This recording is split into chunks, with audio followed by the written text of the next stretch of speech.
नमस्कार, मेरा नाम है सुमित सिंह मेहता। आज मैं आपके सामने इलेक्ट्रोडायनेमिक्स से रिलेटेड एक और नया लेक्चर लेके आज का हमारा है लेक्चर नंबर 95 और आज के इस लेक्चर का हमारा टॉपिक क्या रहने वाला है। हमारा टॉपिक है qualitative explanation of paramagnetism and diamagnetism और उसी में एक सब टॉपिक आएगा और उस टॉपिक का नाम क्या है, effect of magnetic field on atomic orbit. Okay, तो आज हम क्या डिस्कस करने वाले हैं कि जो पैरामैग्नेटिज्म और डायमैग्नेटिज्म हमने पिछले लेक्चर में डिस्कस किया था, हमने फेरोमैग्नेटिज्म भी हमने डिस्कस किया था, लेकिन अभी हम उसको एक्सप्लेन नहीं करेंगे। तो जो पहले के दो हमारे पास मैग्नेटिज्म थे, कौन कौन से, पैरामैग्नेटिज्म और डायमैग्नेटिज्म, उनका क्या करेंगे आज हम क्वालिटेटिव एक्सप्लेनेशन करेंगे। हम यहां पर क्या कहते हैं, क्वांटिटी की बात नहीं करेंगे, हम एक थ्योरी की बात करें। थ्योरेटिकली हम क्या करेंगे, पैरामैग्नेटिज्म और डायमैग्नेटिज्म क्यों होता है उसके बारे में डिस्कस करेंगे, या फिर इसके लिए क्या चीज रिस्पॉन्सिबल होती है, उन चीजों के बारे में क्या करेंगे, हम डिस्कस करेंगे। एक और चीज, ये जो थ्योरी है या बोलते हैं ये जो मॉडल है, ये कैसा मॉडल है, एक क्लासिकल मॉडल है। कैसा मॉडल है, क्लासिकल मॉडल है। ये अपने दिमाग में ऐसे बैठा के चलो। Okay, now since we know कि पैरामैग्नेट क्या होते हैं, पैरामैग्नेट वे मटेरियल होते हैं जो वीकली मैग्नेटिक फील्ड की डायरेक्शन में क्या होते हैं, मैग्नेटाइज होते हैं। और जो डायमैग्नेट होते हैं वो क्या होते हैं, वो मटेरियल होते हैं जो वीकली किसके, मैग्नेटिक फील्ड के या फिर अप्लाइड मैग्नेटिक फील्ड के अपोजिट डायरेक्शन में क्या होते हैं, मैग्नेटाइज होते हैं। Paramagnetism magnetize in the direction of magnetic field, diamagnetism magnetize opposite to the applied magnetic field. इतनी बात समझ में आई आपको? ये हमने पिछले लेक्चर में क्या कर रखा है, डिस्कस कर रखा है ना। आज हमें सीखना है कि इनके पीछे का रीजन क्या होता है ना। जैसे कि हम पिछले लेक्चर में डिस्कस कर रहे थे कि कोई भी मटेरियल इस दुनिया का वो किससे मिलकर बना होता है, थोड़ा सा जूम करके देखें तो हम पाएंगे वो एटम से मिलकर बना होता है। और हमने ये पढ़ा था कि हर एटम किसकी तरह बिहेव करता है, एक टाइनी डायपोल की तरह बिहेव करता है। बोल सकते हैं एक टाइनी या बहुत छोटा सा मैग्नेटिक डायपोल की तरह क्या करता है, बिहेव करता है। यानी किसी भी मटेरियल के अंदर क्या होते हैं, मैग्नेटिक डायपोल होते हैं और वो क्या होते हैं, रैंडमली क्या होते हैं, ओरिएंटेड होते हैं और जिस वजह से क्या करते हैं, एक दूसरे के मैग्नेटिक डायपोल मोमेंट को कैंसिल आउट कर देते हैं। और in the absence of external magnetic field किसी भी एक मटेरियल का जो नेट मैग्नेटिक डायपोल मोमेंट होता है वो कितना होता है, 0 होता है। ये हमने क्या किया था, डिस्कस किया था। नाउ आज एक क्वेश्चन आपके सामने ये है कि किसी भी एटम के पास, कोई मेरे पास फ्री एटम है, बोलते हैं आइसोलेटेड एटम बोल सकते हैं, माना आपके पास कोई सिंगल एटम है, उस सिंगल एटम के पास यानी वो सिंगल एटम किस तरह बिहेव करेगा, मैग्नेटिक डायपोल की तरह बिहेव करेगा। अगर वो मैग्नेटिक डायपोल की तरह बिहेव करेगा उसके पास क्या होगा, कुछ ना कुछ मैग्नेटिक डायपोल मूवमेंट होगा। आज हमें यह सीखना है सबसे पहले कि उस मैग्नेटिक डायपोल मूवमेंट के प्रिंसिपल सोर्स क्या क्या हो सकते हैं। किसी भी एक फ्री एटम के मैग्नेटिक डायपोल मूवमेंट के प्रिंसिपल सोर्स क्या क्या हो सकते हैं, ये हमने क्या करना है, सीखना है। यहां पर मैं लिख के चलता हूं एक तरीके से, थ्योरेटिकली लिख के चलते हैं ताकि आपको नोट्स बनाने की जरूरत ना पड़े। आप यहां से क्या ले लो, ऐसे स्क्रीनशॉट ले लो। ओके, लिख के चलें, ठीक है। तो फटाफट करो, कॉपी पेन निकालो और ये हिंट डालो। सबसे पहले ये वाली हिंट डालो, कौन सी वाली, qualitative model of paramagnetism and diamagnetism. और जब ये डालनी होगी इसे ये बताऊंगा वो कब डालनी है करके। ओके, तो सिंस वी नो, यहां पर लिख के चलो, यूं करके ऐसे करके लिखो, इसके नीचे लिखना, हेडिंग के नीचे, since we know any atom is behave like a tiny dipole या फिर मैग्नेटिक डायपोल लिखो, ज्यादा बेहतर रहेगा, tiny magnetic dipole having some magnetic dipole moment, उसके बाद क्या होगा, कुछ ना कुछ मैग्नेटिक डायपोल मोमेंट होगा। ये तो ऑब्वियस सी बात है, some magnetic dipole moment. Now we want to no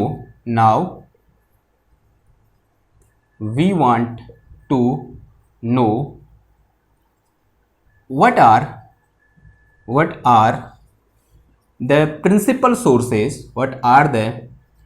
principal यानी मुख्य, principal sources of this dipole moment,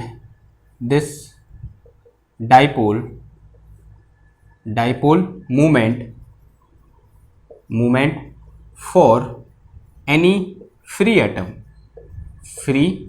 किसी भी फ्री एटम के लिए या फिर एक सिंगल एटम के लिए इस मैग्नेटिक डायपोल मोमेंट के सोर्स क्या क्या हो सकते हैं। तो इसके हिंट डालो, क्या, प्रिंसिपल सोर्स,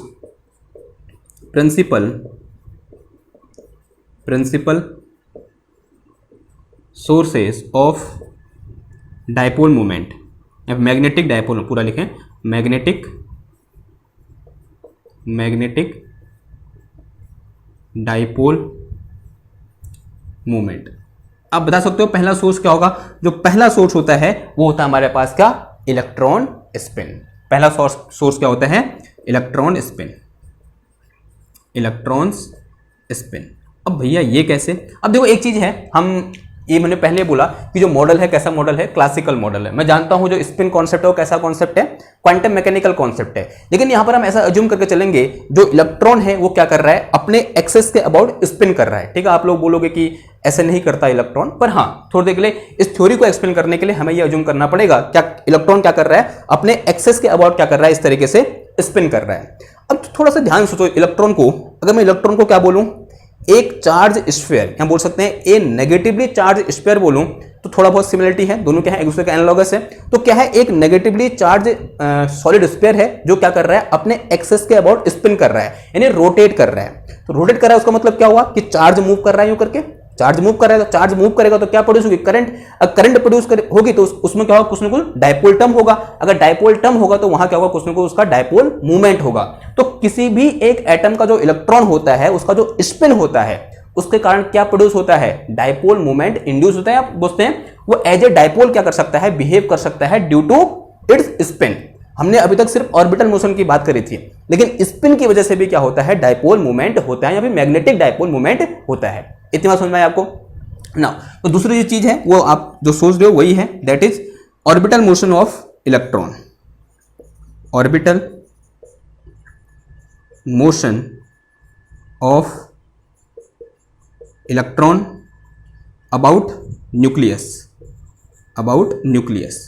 न्यूक्लियस के चारों ओर जो ऑर्बिटल मोशन करता है, और यहां पर हम अजम्पशन लेके चलेंगे जो हमारे ऑर्बिटल मोशन है वो कैसा मोशन है? सर्कुलर मोशन है।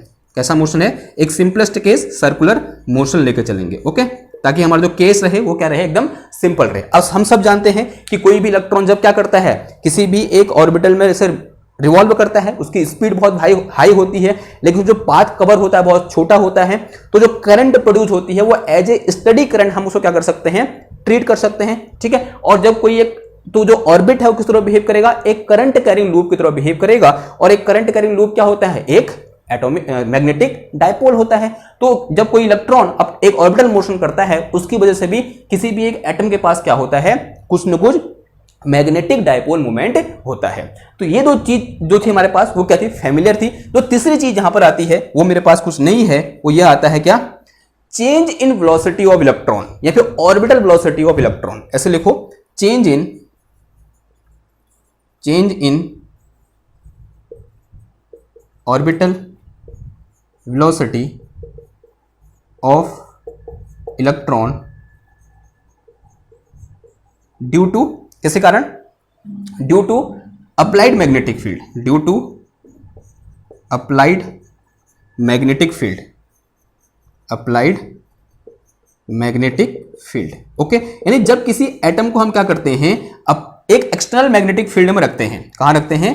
एक एक्सटर्नल मैग्नेटिक फील्ड में रखते हैं, तब उसकी इलेक्ट्रॉन की जो ऑर्बिटल वेलोसिटी होती है वो या तो क्या होती है? स्लो हो जाती है या फिर स्पीड अप हो जाती है। जिसकी वजह से क्या हो? अब ध्यान सुनना बात को, जिसकी वजह से क्या आता है? जो डाइपोल मूवमेंट है उसमें चेंज आता है। यहां बोलते हैं जो मैग्नेटिक डाइपोल मूवमेंट है उसमें चेंज आता है। इस लाइन को मैं लिख नहीं रहा यहां पर क्योंकि आगे हम उसी लाइन को लिखने को चलेंगे जब इसको एक्सप्लेन करेंगे।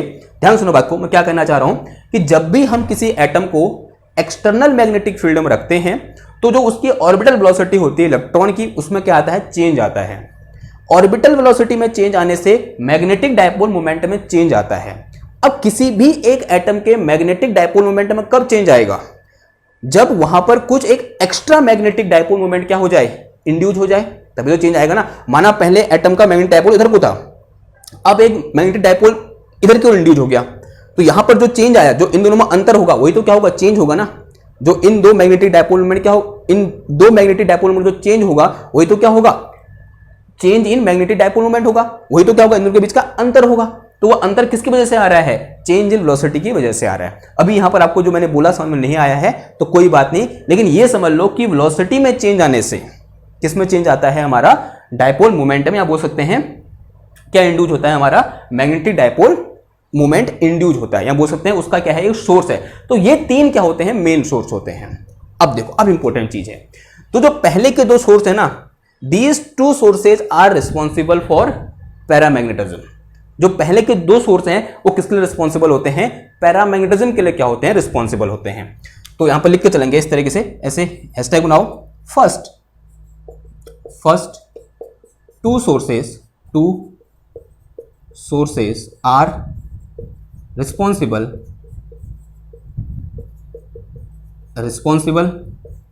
For paramagnetism. कल वाले लेक्चर में मैंने पैरामैग्नेटिज्म, डायमैग्नेटिज्म और शायद फेरोमैग्नेटिज्म की स्पेलिंग लिख दी, तीनों स्पेलिंग लिख दी। वाह, ठीक है, सॉरी फॉर दैट यार, कभी कभी हो जाता है, मैं क्या करूँ, गौर से नहीं देखता ना कि स्पेलिंग ये है, तो मेरी वो क्या है, लापरवाही है, मैं उसको एक्सेप्ट करता हूँ, लेकिन ये क्या होती है, उसकी सही स्पेलिंग होती है। ओके, उसमें एडिटिंग में करेक्ट कर दूंगा, लेकिन आप यहाँ पर आप ये देख लीजिए, this is definition, sorry, spelling of paramagnetism. Okay, क्या लिखा, first two sources are responsible for paramagnetism. तो ये जो दो सोर्स होते हैं, ये किसके लिए रिस्पॉन्सिबल होते हैं, पैरामैग्नेटिज्म के लिए रिस्पॉन्सिबल होते हैं। एंड मोर इंपोर्टेंटली, यहां पर लिख के चलो, बहुत जो इंपॉर्टेंट है, more importantly effect of orbital motion of electron about nucleus is very small, या फिर क्या बोलते हैं, नेग्लिजिबल। और ये इतना नेग्लिजिबल होता है या इतना कम होता है कि हम इसको कंसीडर करते ही नहीं है, कि जो ऑर्बिटल मोशन ऑफ इलेक्ट्रॉन की वजह से जो डाइपोल मूवमेंट होता है, या फिर बोल सकते हैं उसके कारण जो पैरामैग्नेटिज्म में जो इफेक्ट आता है, उसको हम कंसीडर करते ही नहीं है, क्योंकि इसका जो इफेक्ट होता है फॉर पैरामैग्नेटिज्म वो क्या होता है, बहुत ही क्या होता है, कम होता है, it is negligible. So we can say paramagnetism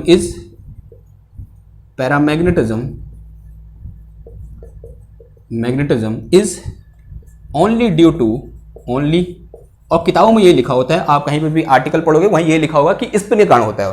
paramagnetism is only due to spin of electrons. ठीक, किसकी वजह से होता है, इलेक्ट्रॉन के स्पिन की वजह से होता है। अब यहां पर भी आपको एक और अगर वर्ड लिख दोगे ना, आप ज्यादा क्या हो जाएगा, प्रिसाइज हो जाओगे। कौन से इलेक्ट्रॉन, नॉन इंटरेक्टिंग इलेक्ट्रॉन। यहां पर ऐसे, यहां पर लिख दो क्या, नॉन इंटरेक्टिंग इलेक्ट्रॉन। अब आपके दिमाग की घंटी बची कि ये क्या है, कि नॉन इंटरेक्टिंग इलेक्ट्रॉन क्या होता है, नाम से पता चल रहा है, यानी ऐसा एटम या फिर ऐसे एटम जिनमें एक या दो इलेक्ट्रॉन ऐसे हो, या फिर एक इलेक्ट्रॉन ऐसा हो जो पेयर नहीं बना रहा है, यानी वो इंटरेक्ट नहीं कर रहा है दूसरे एटम के साथ। यानी अगर किसी एटम के पास क्या है, अनपेयर्ड इलेक्ट्रॉन है, ध्यान सुनना बात को, अगर किसी एटम के पास क्या है, अनपेयर्ड इलेक्ट्रॉन है, तो उसमें स्पिन क्या है, नॉन इंटरेक्टिंग है, तो वो कौन सा इफेक्ट दिखाएगा, पैरामैग्नेटिज्म का इफेक्ट दिखाएगा। तो अगर आपको कुछ एटम दिए हो, 3-4 एटम दिए हो, और आपसे पूछा जाए कि इनमें से कौन सा एटम पैरामैग्नेटिज्म शो करेगा, तो आपने क्या देखना है, उसका जो क्या होता है, इलेक्ट्रॉनिक कॉन्फ़िगरेशन होता है, उसे देखना है। अगर एक भी अनपेयर्ड इलेक्ट्रॉन निकला, तो इसका मतलब वो क्या है, वो क्या शो करेगा, यानी उसके पास क्या है, नॉन इंटरेक्टिंग इलेक्ट्रॉन है या नॉन इंटरेक्टिंग स्पिन है। ठीक है, स्पिन लिख दो यहाँ पर, नॉन इंटरेक्टिंग स्पिन लिख दो, इलेक्ट्रॉन ज्यादा अच्छा नहीं लग रहा है, नॉन इंटरेक्टिंग स्पिन ज्यादा क्या हो जाएगा, अच्छा लगेगा साइंटिफिक भाषा में, नॉन इंटरेक्टिंग स्पिन। अगर उसके पास क्या नॉन इंटरेक्टिंग स्पिन है, यानी उसके पास अनपेयर्ड इलेक्ट्रॉन है, तो किसको शो करेगा, पैरामैग्नेटिज्म को क्या करेगा, शो करेगा। इसके आगे हम ये भी लिख सकते हैं, अनपेयर्ड इलेक्ट्रॉन। अगर एटम में क्या होगा, अनपेयर्ड इलेक्ट्रॉन होगा, तो वो क्या करेगा, पैरामैग्नेटिज्म शो करेगा। ठीक है, तो समझ में आई बात। तो ये क्या हो गया मेरे पास, एक्सप्लेनेशन ऑफ पैरामैग्नेटिज्म क्वालिटेटिवली। ठीक है, हमने क्या किया, हमने थ्योरेटिकली सीखा कि पैरामैग्नेटिज्म के लिए कौन सी चीज रिस्पॉन्सिबल होती है, और आंसर उसका क्या है, इलेक्ट्रॉन का स्पिन रिस्पॉन्सिबल होता है। उसमें भी कौन सा स्पिन, नॉन इंटरेक्टिंग स्पिन। और नॉन इंटरेक्टिंग स्पिन कहां पाया जाएगा, उन एटम में पाया जाएगा जहां पर क्या होंगे, अनपेयर्ड इलेक्ट्रॉन होंगे। ठीक है, समझ में आई बात। जैसे मेटल में हमें ऐसे देखने को मिलता है, एल्यूमिनियम में देखने को मिलेगा आपको। ठीक है, आप देख लेना, एग्जांपल आप खुद ढूंढना कि मतलब जो हमारे पास पैरामैग्नेटिज्म है उसके एग्जांपल कौन कौन से होते हैं। शायद पिछले लेक्चर में थोड़ा बहुत मैंने क्या कर रखा है, डिस्कस कर रखा है। ओके नाउ अब बात आती है किसकी, इस वाले की। And this thing the third one is responsible for diamagnetism. तो लिख के चलो, and third one is responsible for diamagnetism.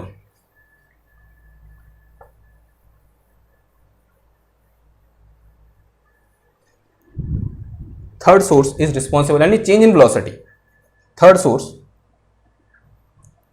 जो तीसरा है हमारे पास, ऐसा करके लिखो, third source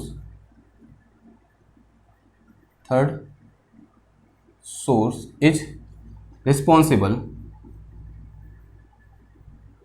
responsible for diamagnetism.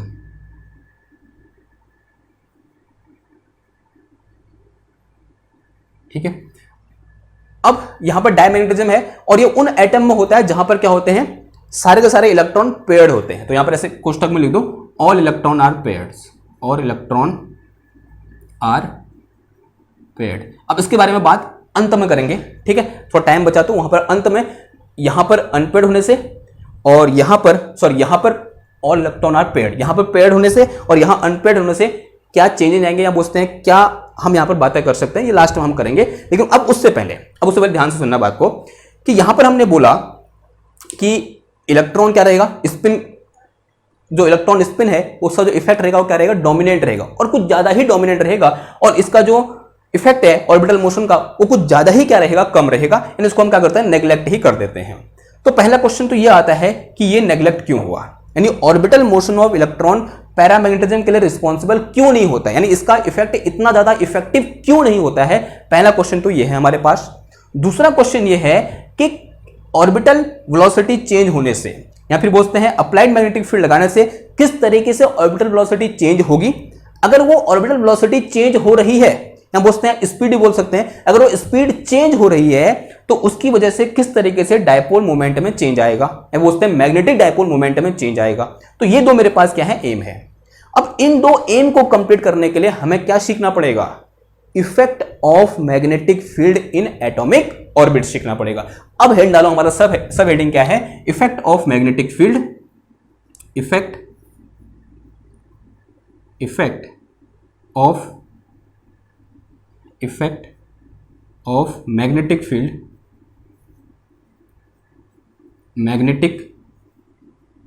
Field in atomic orbit.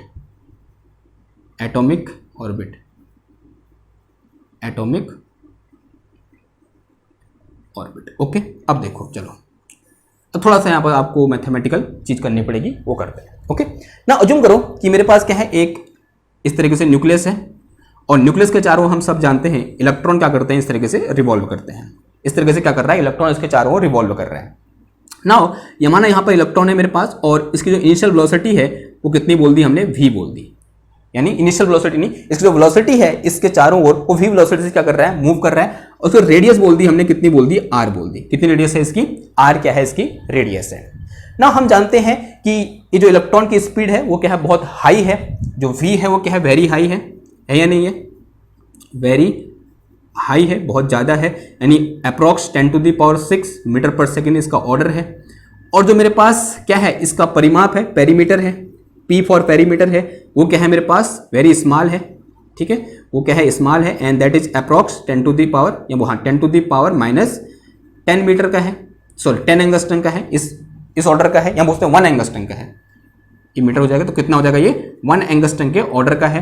तो जो टाइम पीरियड इसका निकल के आएगा वो क्या हो जाएगा मेरे पास, पेरीमीटर डिवाइडेड बाय कितना आ जाएगा, वेलोसिटी निकल के आ जाएगा, यानी इस इलेक्ट्रॉन का यहाँ पर time period, and that will be approx equal to, हमने पिछले लेक्चर में डिस्कस किया था, कितना आता है ये, अप्रॉक्स 10⁻⁻16 मीटर पर सेकेंड आता है। कितना आता है, सॉरी इतना सेकंड, यानी this time period is very very small.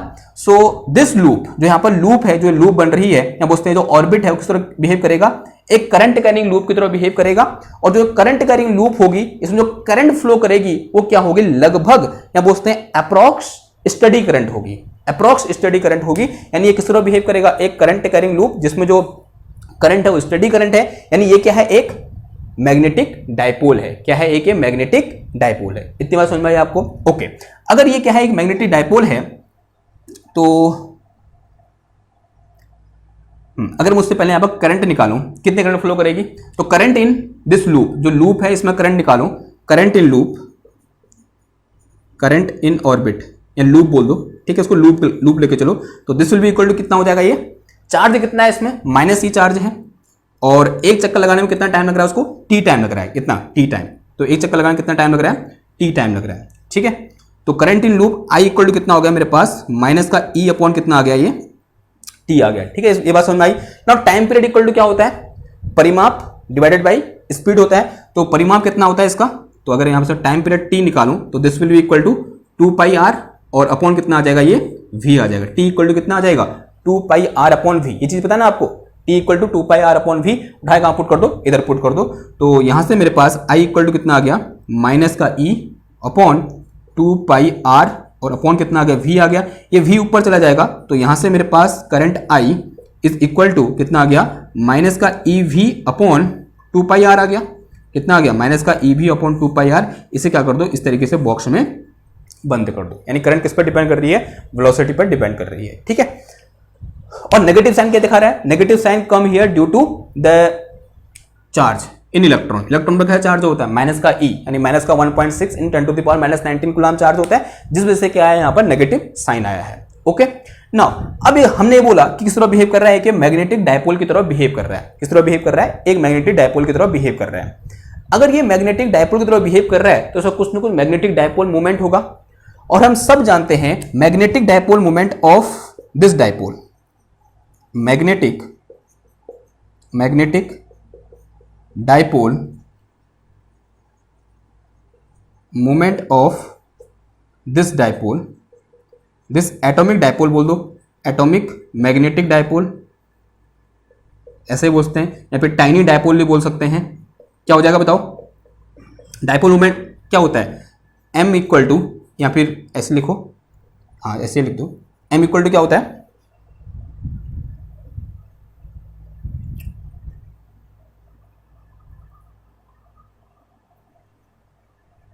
अगर से मैं इंटू निकालूंगा तो m इक्वल टू कितना आ जाएगा, i into area of loop, क्या आ जाएगा, एरिया आ जाएगा, ऐसा होता नहीं होता है, i इंटू एरिया होता है, तो इसका magnitude m equal to i, area क्या हो जाएगा सब पाई आर स्क्वायर, एरिया कितना आ जाएगा पाई आर स्क्वायर, और i की जो कितना पुट कर सकते हैं हम, कितना पुट कर सकते हैं तो पुट कर दो, तो यहां से मेरे पास m इक्वल टू कितना आ गया, i की जो कितना है ये माइनस का ई वी,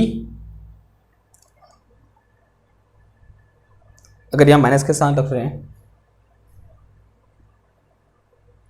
चलो माइनस हटा दो, ठीक है, क्योंकि मैग्नीट्यूड की टर्म में पुट करो, क्योंकि यहाँ पर ई का मैग्नीट्यूड रखना पड़ेगा, जब यहाँ पर यहाँ अगर हमने वेक्टर लगाया तो यहाँ माइनस लगाते हैं, हमने वेक्टर नहीं लगा रखा है तो माइनस साइन क्या कर दो, हटा दो, अभी वो दोबारा अपने आप क्या हो जाएगा, अरेंज हो जाएगा, देखना आप थोड़ी देर में, ओके, तभी बोल रहा हूँ, तो कितना आ जाएगा ये डिवाइड में कितना आ जाएगा, 2 पाई आर आ जाएगा, और इंटू कितना आ गया पाई, और ये कितना आ गया मेरे पास आर स्क्वायर आ गया, ठीक है।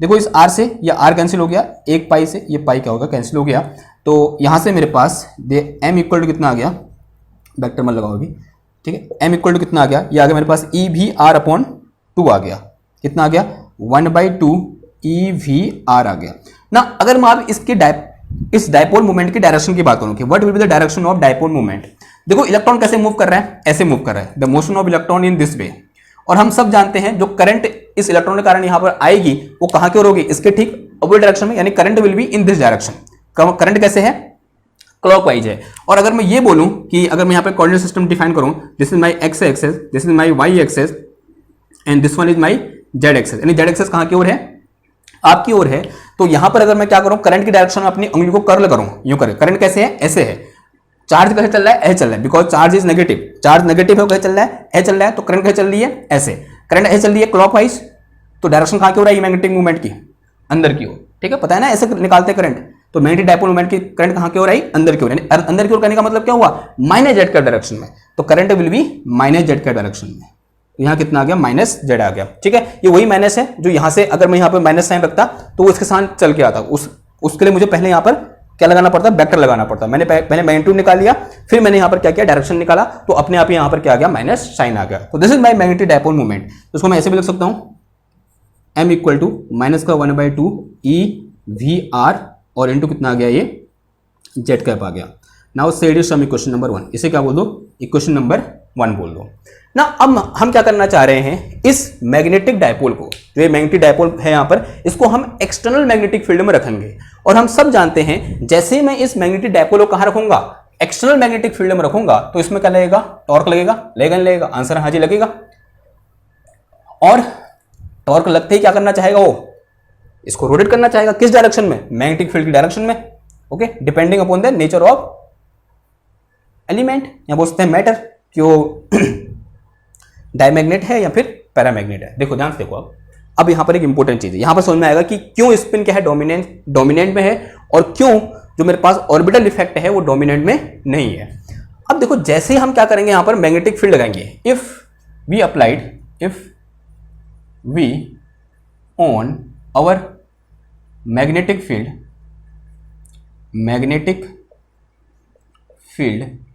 B, then a torque will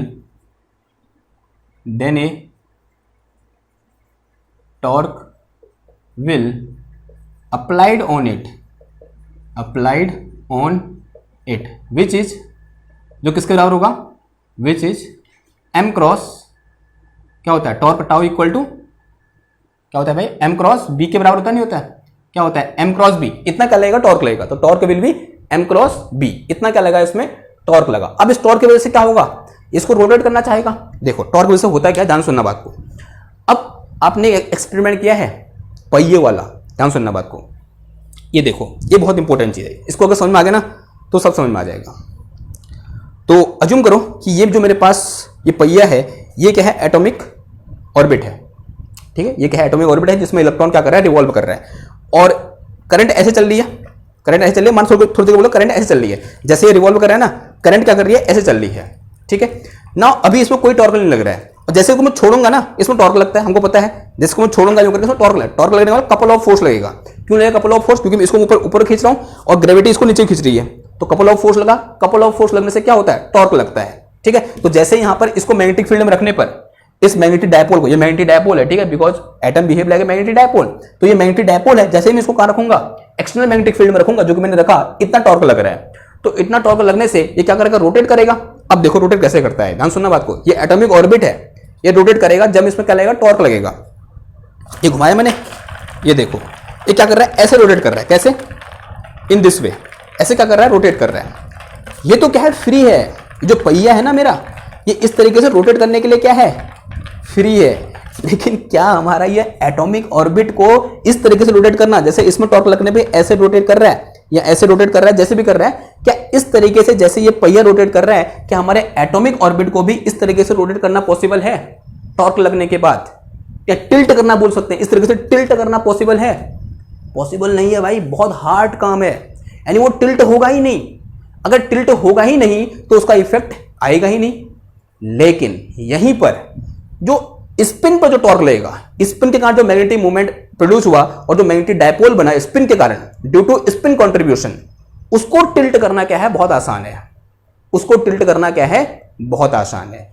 तो इसलिए जो पैरामैग्नेटिज्म में जो मोस्ट ऑफ द इफेक्ट आता है वो किसकी वजह से आता है, स्पिन की वजह से आता है, न कि ऑर्बिटल मोशन की वजह से। ऑर्बिटल मोशन की वजह से ऑर्बिट मैग्नेटिक डायपोल मोमेंट बनता है, लेकिन जैसे उसको हम एक्सटर्नल मैग्नेटिक फील्ड में रखते हैं, उसको इस तरीके से टिल्ट करना या फिर ट्विस्ट करना क्या है, बहुत मुश्किल काम है। वो मैग्नेट कर ही नहीं पाता, या फिर वो मैग्नेटिक फील्ड कर ही नहीं पाता, या फिर जो टॉर्क यहां पर लग रहा है उसके पास उतनी ताकत होती ही नहीं है। लेकिन स्पिन को ट्विस्ट करना या फिर स्पिन को के कारण जो मैग्नेटिक डायपोल मोमेंट क्रिएट हो रखा है उसको टिल्ट करना बहुत ईजी काम है। क्या है, बहुत ईजी काम है। इसलिए जो मेरे पास क्या होता है, स्पिन के कारण, या फिर बोलते हैं पैरामैग्नेटिज्म के लिए स्पिन क्या होता है, ज्यादा रिस्पॉन्सिबल होता है, स्पिन ही रिस्पॉन्सिबल होता है, ऐसा हम बोल देते हैं, बिकॉज ऑर्बिटल मोशन का जो इफेक्ट होता है वो क्या होता है, नेग्लिजिबल होता है। अब एक इंपॉर्टेंट चीज ये है, इसे मैं लिखा नहीं रहा, ठीक है, तो अगर आपने समझ में आ गया तो अपने शब्दों में इसे लिख लीजिए, क्योंकि खाली टाइम बर्बाद होगा इतना लिखाने में। लेकिन दिमाग में यह होना चाहिए, क्यों, बिकॉज ऑर्बिट को घुमाना क्या होता है, ट्विस्ट करना क्या होता है, बहुत मुश्किल काम होता है। ओके, इतनी बात समझ में आई। तो पहला हमारा एक्सप्लेनेशन हो गया कि why spin is responsible, because it is easy to tilt, easy to twist, ठीक है। तो ओनली स्पिन के कारण क्या होता है, हमारे पास पैरामैग्नेटिज्म होता है, न कि ऑर्बिटल मोशन के कारण। अब दूसरी चीज है कि why, how the velocity is change, when we applied external magnetic field, कि किस तरीके से एक्सटर्नल मैग्नेटिक फील्ड लगाने पर velocity of orbital motion of electron, पहले ये v से कर रहा है तो फील्ड लगाने के बाद v प्राइम से करने लग जाएगा, किसी दूसरी वेलोसिटी से करने लग जाएगा।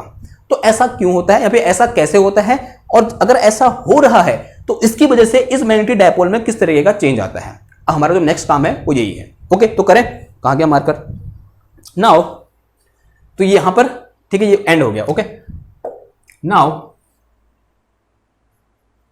ठीक है, यहां पर थोड़ा जगह छोड़ देना बीच में, क्योंकि आपको क्या लिखना है वो एक्सप्लेनेशन लिखना है जो मैंने पहिए से आपको समझाया। Okay now we will see how speed of electron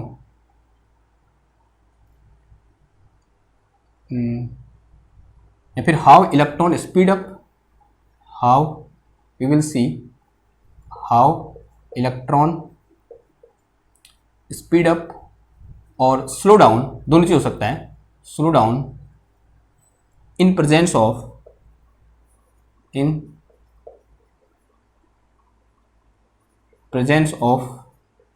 external magnetic field,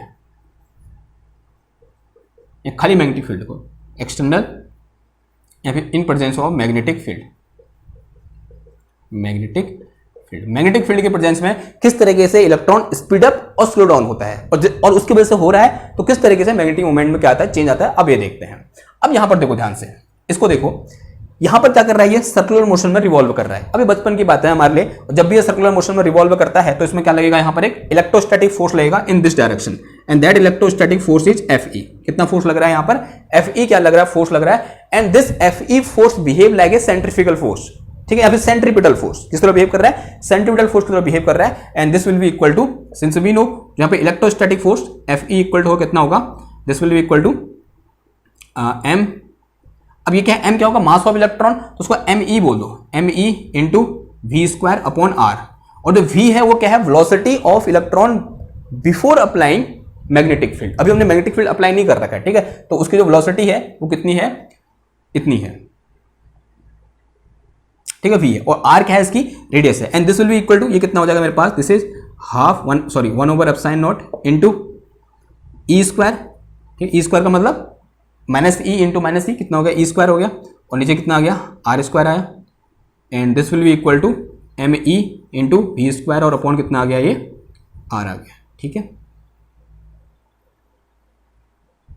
और इसे क्या बोल दो, सम इक्वेशन नंबर 1 हो गया था, इसे क्या बोल दो, इक्वेशन नंबर 2 बोल दो। ओके, अब देखो इसे मिटाऊं ना, अब मैं क्या लगा रहा हूं, यहां पर कुछ मैग्नेटिक फील्ड लगा रहा हूं, और अज्यूम कर रहा हूं कि मैग्नेटिक फील्ड मैंने एक स्पेसिफिक डायरेक्शन में लगा रखा है, and that direction is perpendicular to the plane of orbit. तो ये मेरे पास क्या है, इस तरीके से ये ऑर्बिट है यूं करके, और इसकी रेडियस कितनी है, यहां से यहां तक r है, ये क्या है, यहां पर न्यूक्लियस है, और ये क्या है, इलेक्ट्रॉन है, जिसकी वेलोसिटी कितनी है, अभी वेलोसिटी तो इस तरीके से क्या कर रहा है, मूव कर रहा है। ओके, और इसका मास कितना है मेरे पास इलेक्ट्रॉन का, me क्या है, मास है, और ये जो एक्सेस है, ये एक्सेस कौन सी है मेरे पास, this is Z cap axis, ठीक है, इस तरीके से रखा हुआ है ये ऑर्बिट हमारा, और ये क्या है, जेड कैप एक्सेस है, और इलेक्ट्रॉन इस तरीके से रिवॉल्व कर रहा है, और हम सब जानते हैं इसका मैग्नेटिक डायपोल मोमेंट कितना होगा, इतना होगा, जो कहां की ओर होगा, नीचे की ओर होगा।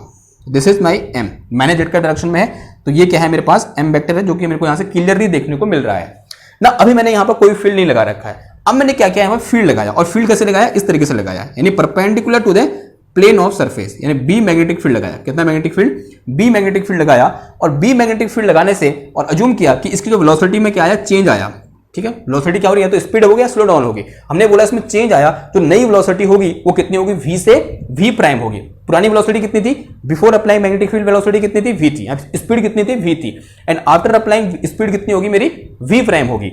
अब देखो एक चीज आएगा, देखो एक फोर्स तो हमारा पहले से लग रहा था, कौन सा वाला, वो लग रहा था मेरे पास कितना, F E लग रहा था। अब जैसे ही यहां पर मैग्नेटिक फील्ड लगाया तो इसमें क्या लगेगा, एक फोर्स और लगेगा, and that force is magnetic force, that will B Fm, ठीक है।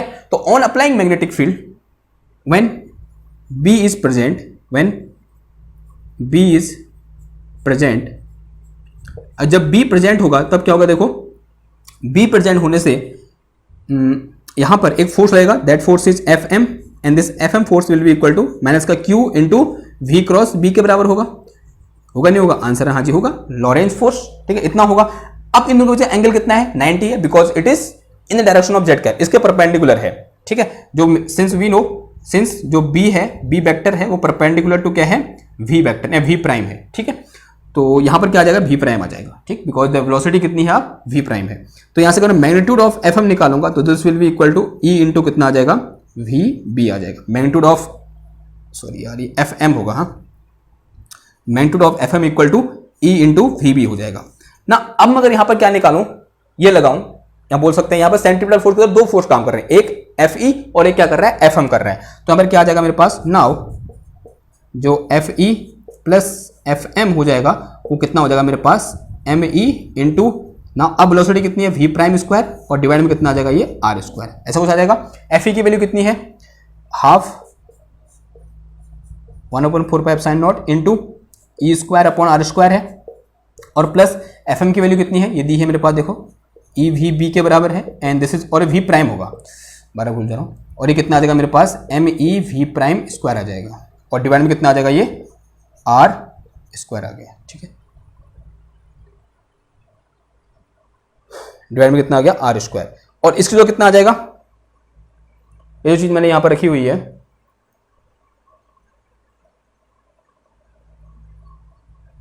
ये वाली चीज, ये किसके बराबर है? इसके बराबर, फ्रॉम इक्वेशन नंबर 2। तो यहां पर कितना आ जाएगा मेरे पास? ये M E into V square, और अपॉन कितना आ गया? आर आ गया, फिर प्लस कितना आ गया? ई वी प्राइम बी आ गया, and this is equal to M E V prime square, और अपॉन कितना आ गया? ये आर स्क्वायर आ गया। ठीक है, इसको इधर भेज दो। तो यहाँ से मेरे पास E V prime B is equal to M E V prime square, और डिवाइड में कितना आया? आर स्क्वायर, फिर माइनस कितना आ गया? ये M E into V square, और अपॉन कितना आ गया? आर स्क्वायर होता है कि आर होता है ना खाली? तो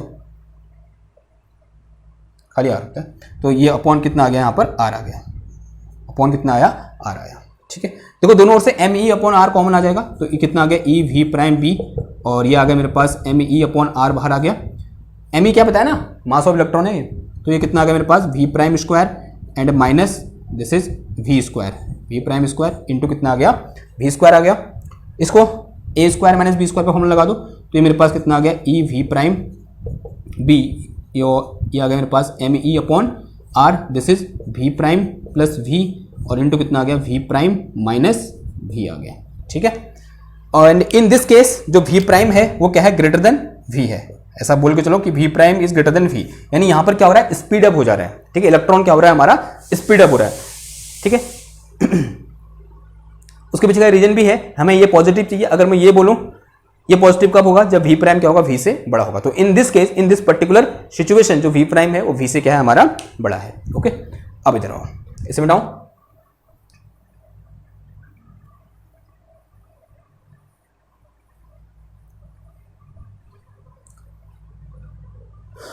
अब इसको बोल दो इक्वेशन नंबर 2 का था 3 बोल दो। अब यहां पर जो चेंज है ना, जो v प्राइम है वो अप्रॉक्स इक्वल टू क्या है? v है। बहुत ज्यादा चेंज नहीं आता। जो v प्राइम है वो अप्रॉक्स क्या है? v है। तो इसका मतलब यहां से मैं क्या बोल सकता हूं?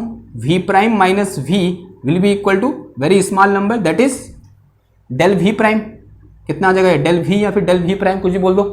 और जो मेरे पास यहां पर v प्राइम प्लस v निकल के आया, that is approx equal to 2v prime. ऐसा बोल सकता नहीं बोल सकता? आंसर आ जाए, ऐसा बोल सकता हूं, या फिर ऐसे इक्वल टू लिखो, चलो अप्रोक्सीमेशन लगा दो। सब क्या है? अप्रोक्सीमेशन है। ये ऐसा कब हो सकता है? जब v prime is approx equal to v, तब इसका मतलब v prime minus v equal to del v, यानी बहुत छोटा नंबर। और अगर इनको ऐड करूंगा तो लगभग इसका ट्वाइस हो जाएगा, पहले वाले का जो बड़ा है उसका ट्वाइस, यानी 2v प्राइम हो जाएगा। ठीक है, तो इन दोनों को उठाओ, कहां पुट कर दो? इस इक्वेशन नंबर 3 में पुट कर दो। तो यहां से मेरे पास कितना आ गया? ये E V prime B is equal to this is M E divided by R, M E divided by R, और इंटू कितना आ गया? This is price of v prime and into कितना आ गया? ये डेल v आ गया। देखो इस v प्राइम से ये v प्राइम कैंसिल हो जाएगा, तो यहाँ से मेरे पास चेंज इन वेलोसिटी या फिर चेंज इन स्पीड कितना आ गया? ये ई बी आर अपॉन कितना आ गया? ट्वाइस ऑफ एम ई आ गया, E B R upon twice of M E. This is change in speed. इतनी स्पीड में क्या होगा? चेंज हो जाएगा जब हम क्या करेंगे? यहाँ पर एक्सटर्नल मैग्नेटिक फील्ड लगाएंगे। अब देखो ध्यान से देखो, जो m है वो किस पर डिपेंड कर रहा है, v पर डिपेंड कर रहा है। तो अगर v डेल v से चेंज हो रहा है, v कितना चेंज हो रहा है, डेल v से चेंज हो रहा है, तो m किससे चेंज होगा, डेल m से चेंज होगा। तो चेंज इन m कितना आ जाएगा, change in m for magnetic dipole moment. तो change in m equal to, लिख दो फिर कितना हो जाएगा, तो change in m is equal to कितना हो जाएगा मेरे पास, del m vector is equal to, this is minus का 1/2 e, और यहाँ पर कितना आ जाएगा, डेल v और इंटू कितना आ जाएगा, r आ जाएगा। डेल v की वैल्यू है, उठा कर रख दो। तो यहाँ से मेरे पास डेल m और डायरेक्शन क्या हो जाएगी इसकी, जेड का। तो this is equal to minus का 1/2 and this is e r, और ये कितना आ गया मेरे पास, e b r, और अपॉन कितना आ गया, ये ट्वाइस ऑफ m e आ गया, डायरेक्शन विल बी जेड का। ठीक है, अब इधर देखो, तो del m vector is equal to, कुछ चीज़ें कैंसिल हो रही हैं, ये 4 हो जाएगा, और E square B R square आ जाएगा, ये कितना आ गया, तो this will be equal to minus का 1/4 ऐसा हो जाएगा, and this will be E square R square upon M E, और अंदर कितना बच गया, यहाँ b इंटू कितना आ गया, जेड कैप आ गया। और b कहाँ है मेरा, इन जेड कैप डायरेक्शन में है, तो b इंटू जेड कैप क्या होगा, b वेक्टर हो जाएगा। तो यहाँ से मेरे पास del m vector is equal to minus का 1/4 E square R square upon कितना आया, एम ई आया, और ये मेरे पास कितना आ गया, b वेक्टर आ गया। अब यहाँ से ध्यान से देखो बात को, जो ये मेरे पास इक्वेशन निकल के आई, इसी को थोड़ा ध्यान से देखो। ये इक्वेशन कह रही है कि जो change in magnetic dipole moment होगा, जो change in magnetic dipole moment होगा, वो मैग्नेटिक फील्ड के अपोजिट डायरेक्शन में होगा। और अच्छा कहाँ होता है, डायमैग्नेटिक मटेरियल में होता है या फिर डायमैग्नेट में होता है। ठीक है, तो ये जो चीज़ है कि स्पीड का बढ़ जाना या फिर घट जाना, ऐसा ही बोला, घट भी सकती है, स्पीड का बढ़ जाना या घट जाना, जब हम क्या लगाते हैं, एक्सटर्नल मैग्नेटिक फील्ड लगाते हैं, एक किसके रिस्पॉन्सिबल होता है, डायमैग्नेटिज्म के लिए क्या होता है, रिस्पॉन्सिबल होता है। ठीक है, आपको क्लियरली दिखाई दे रहा है कि मैग्नेटिक डायपोल मोमेंट किस डायरेक्शन में चेंज हो रहा है, इसके अपोजिट डायरेक्शन में क्या हो रहा है, चेंज हो रहा है। यानी जो फील्ड यहाँ पर लगाया है हमने, उसके ठीक अपोजिट डायरेक्शन में क्या हो रहा है, चेंज हो रहा है। समझ में आई इतनी बात। तो ये क्या हो गया, हमारा एक्सप्लेनेशन ऑफ डायमैग्नेटिज्म हो गया। अब यहाँ पर एक क्वेश्चन आपके दिमाग में आ रहा होगा कि मेरे पास एक ये एटम है, इसमें ये इलेक्ट्रॉन है जो इस तरीके से रिवॉल्व कर रहा है, और मैंने यहाँ पर एक मैग्नेटिक फील्ड बी लगा दिया। अब ये क्या ये दोनों चीज दिखाएगा, पैरामैग्नेटिज्म भी डायमैग्नेटिज्म भी, क्योंकि दोनों घटनाएं होंगी ना, इसमें ये भी होगा और पहले वाला भी होगा, यानी स्पिन में ट्विस्ट भी आएगा, और यहां पर ये चेंज इन वेलोसिटी भी होगा। चेंज इन वेलोसिटी से होने से जो मैग्नेटिक मूवमेंट है उसमें भी चेंज आएगा। तो कौन सा वाला सही है, यानी कहने का मतलब ये है कि हम इसको एज ए पैरामैग्नेट लें या फिर एज ए डायमैग्नेट लें। तो आंसर है कि अगर, ध्यान सुनना बात को, अगर हमारे पास क्या हो, एटम में अनपेयर्ड इलेक्ट्रॉन हो या फिर नॉन इंटरेक्टिंग इलेक्ट्रॉन है, तो हमेशा पैरामैग्नेटिज्म क्या करेगा, डोमिनेंस करेगा। हाँ, वहां डायमैग्नेटिज्म होगा लेकिन वो डोमिनेंस में नहीं होगा। डोमिनेंस में हमेशा कौन सा वाला होगा, पैरामैग्नेटिज्म वाला होगा। अगर वहां पर इवन इलेक्ट्रॉन है, ध्यान सुनना बात को आप, अगर वहां पर इवन इलेक्ट्रॉन है ना, सारे इलेक्ट्रॉन क्या हो रखे हैं, पेयर हो रखे हैं, कोई भी वहां पर अनपेयर्ड इलेक्ट्रॉन नहीं है, तब वहां पर डायमैग्नेटिज्म क्या करेगा, डायमैग्नेटिज्म क्या करेगा, डोमिनेंस करेगा। यानी वो तब वो मटेरियल क्या कहलाएगा, हमारा डायमैग्नेटिक मटेरियल कहलाएगा। यानी किसी भी एक मटेरियल के अंदर डायमैग्नेटिज्म भी हो सकता है और पैरामैग्नेटिज्म भी, दोनों साथ साथ हो सकते हैं, लेकिन कौन सा डोमिनेंस में आएगा वो किस पर डिपेंड करेगा कि वहां पर अनपेयर्ड इलेक्ट्रॉन है या नहीं है। अगर वहां अनपेयर्ड इलेक्ट्रॉन है तो paramagnetism will be dominant always. ठीक है, अगर डायमैग्नेटिज्म है, अगर वहां पर क्या है, अनपेयर्ड इलेक्ट्रॉन नहीं है, तब डायमैग्नेटिज्म आएगा। ठीक, समझ में आई बात। तो ये क्या हो गया, हमारे पास क्लासिकल एक्सप्लेनेशन बोल सकते हैं, या इसको क्या बोल सकते हैं हम, qualitative explanation of paramagnetism and diamagnetism. और ये जो फॉर्मूला है ना, ये इंपॉर्टेंट है, ये वाला। ठीक है, फॉर्मूला चेक कर लो एक बार, क्या कभी कभी गलती हो जाती है कहीं पर डेरिवेशन में, फिर आप लोग डांटोगे मेरे को कि सर क्या कर दिया, ये चेक कर लेना अच्छा रहता है। माइनस का E square R square upon 4m square and opposite to the B, बिल्कुल सही बात। ओके, तो ये क्या हो गया, हमारा एक्सप्लेनेशन हो गया। अब जो नेक्स्ट चैप्टर निकलेगा हमारा, वो क्या निकलेगा कि मैग्नेटिज्म क्या होता है। ठीक है, वो हम क्या करेंगे, डिस्कस करेंगे। तो एक अच्छा लेक्चर था ये, मुझे ऐसा लगता है। ठीक है, आप सब लोगों को कि पैरामैग्नेटिज्म और डायमैग्नेटिज्म के बारे में पता होना चाहिए। ओके, रटना बहुत हो गया, अब समझने की बारी है। ठीक है, आई होप आपको समझ में आया होगा। तो आज के इस लेक्चर में इतना ही, मिलते हैं आपसे। हाँ, एक चीज़ और जो मैं हर लेक्चर में कह रहा हूँ आजकल, क्योंकि मेरे ख्याल से आप लोग भूल जा रहे हो ना, जो मैं कह रहा हूँ आपसे, आप लोग भूल जा रहे हो कि लाइक करो, शेयर करो, सब्सक्राइब करो, आप नहीं कर पा रहे हो, करो यार, ठीक है। इतने से तो बच्चे हैं मेरे पास, उसमें से भी तुम सपोर्ट नहीं कर रहे हो, क्या है, करो, ठीक है, अच्छी बात है, ठीक है। तो आज के लिए बस इतना ही, मिलते हैं आपसे नेक्स्ट क्लास में एक और नए टॉपिक के साथ। तब तक के लिए थैंक यू, धन्यवाद, बाय बाय।